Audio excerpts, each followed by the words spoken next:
Hi, everyone, and welcome to This Is Your Time. For those of you who don't know me and are just tuning in the first time, my name is Donna Levy. I have been a registered nurse for 38 years, mostly in brain health, mindset. I've taken care of over 30,000 clients to increase their health and wellness and their brain power.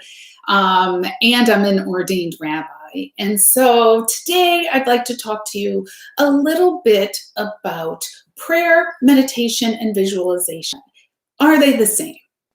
Well, Neville Goddard did a whole presentation on this. And I'm here to tell you that all of those areas, you suspend your reality for a period of time. You concentrate on your belief that it's going to happen, and you let it go. So are they the same? I think they are. So if you call it prayer, in which we are praying to a divine being other than ourselves or inside ourselves, we can actually tap into that creative power that we call, the divine, and we connect with the divine. And what we're really doing is we are creating a scenario, a vision. If we're praying for someone's health, we are visualizing that, and we are believing that God will take care of it, that God answers prayers. If you are visualizing maybe a life that you want to live, maybe a vacation that you want to take, anything, if you sit tight and visualize it so that it becomes real, where you smell it, you feel the breeze, you smell the ocean air, you can feel the sun on your face or the mist on your face, whatever it is. If you sit there and visualize it and then let it go, isn't that the same thing as when we're praying? We visualize that we want healing for this person. We visualize that, we're going to get that job. And we connect with what's inside of us and what is outside of us, which could be the divine presence, whatever that is for you. And meditation is doing the same thing. We suspend our reality for the period of time that we're in meditation.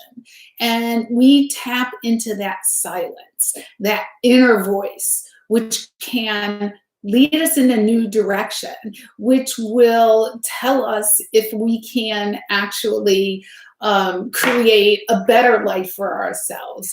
And it will also refocus our creative power so that, our job, our life, our health can just take off. So we know that when we're doing this, again, I'm going to get there, we have our conscious mind, which is our creative mind, our subconscious mind, which poo-poos usually the creative mind. And then we have something called the superconscious mind, which is our soul. And that area really is where we are supposed to be. We're supposed to tap into that soul purpose and really figure out what it is we're supposed to do. And when all three of these areas come together, that is when, doubt is removed and we have harmony and peace within ourselves. So we have to work on that subconscious mind in order to get it to connect with our soul purpose and our creativity.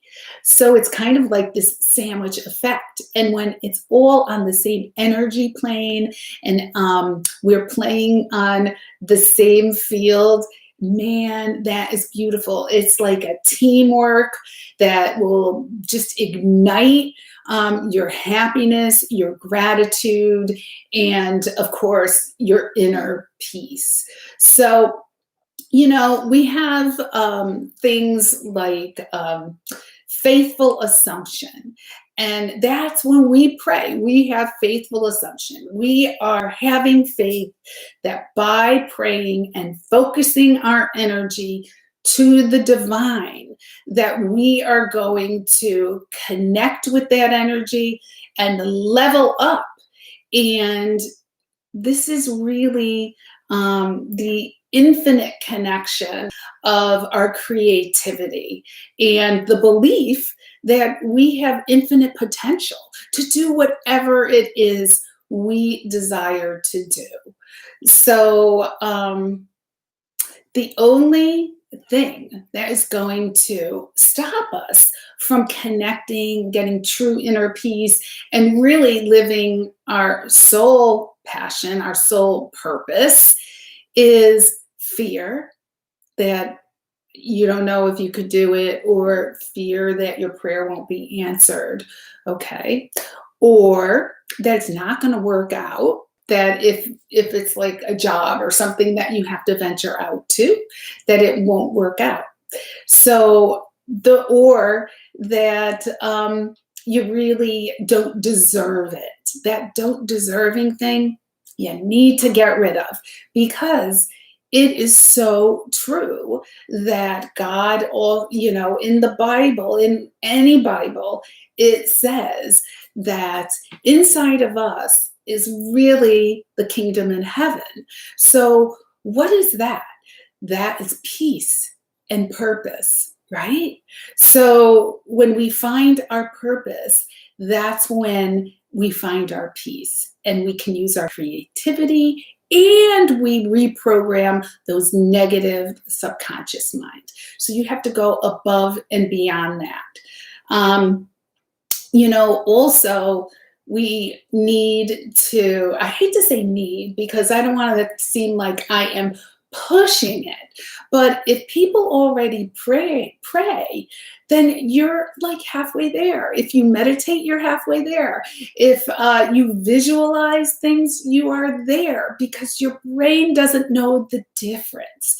And then you have to have that emotional energy attached to what you are praying for. Once it's all in harmony with each other, you get this great inner peace and happiness and gratitude. And basically, the world is your oyster. You will be able to share that with people. Some people, they're going to say, no, they're going to be negative ninnies. But you just ignore that. If they're trying to change your belief in something, you just have to say, oh, that's very interesting, but that's not part of my belief system. See, we have that reticular activating system in our mind, and what we believe, we really focus on. So if I believe that the best car to have is a blue car, guess what? I'm going to see all blue cars on the road. If that's my true belief, I'm just going to see that. And the mind is amazing. I just am not going to pay attention to any white or red car. So that's not even going to be on my radar, the white and red cars. So if you believe that all people are evil, guess what? You're going to see all evil people, and you're going to pull them into your circle. Okay? If you believe that all people are good, you're not going to see the evil people. That's what Neville Goddard always talked about, that everybody that's in your life, everyone that you see, is really you pushed out. So it's really what you believe. Your mind is constantly trying to validate what you believe. So, like I said, if I believe that those blue cars are the best and I have a blue car, I'm going to see only blue cars. And my mind is going to X out of every single white car there is. Okay. I'm not even going to see them. They're not even going to be on my radar. So it's the same thing with anything positive. If you think that the world is good, if you feel like that you deserve happiness and everybody is happy, you're going to see happy people. You're going to bring them into your life. You're going to see happiness. And when somebody tries to tell you that the world sucks and the world, you know, is nasty and that, you know, you're going to get taken advantage of, just say that's not part of my belief system. Thank you very much, but it's not part of my belief system. Don't give it any energy. Don't give it any mind. Because the more you think about something negative, the more energy you give it. And guess where it goes? In your subconscious mind. Because you're a receiver of thought. The thought comes in, and if there's energy in between, the neurons wire together, and you're going to remember that, you know? So don't even go there. We're trying to reprogram all the negativity and all the crap that you've heard over your life that has had an emotional charge and is sitting in your subconscious mind. But you can reprogram that at any time you want to do it. You just have to say it over and over again, because neurons that wire together fire together. So that's Hebb's law. Anyways, so I've talked enough for today. I hope everybody has a wonderful, wonderful day. Do it, pray, meditate, visualize, whatever you feel comfortable with, but do it in a positive mode. You will connect with the divine, and guess what? You're going to be a happier person for it. So that's it for today. Have a absolutely, absolutely wonderful day. And we will see you again tomorrow on another This Is Your Time. Bye-bye.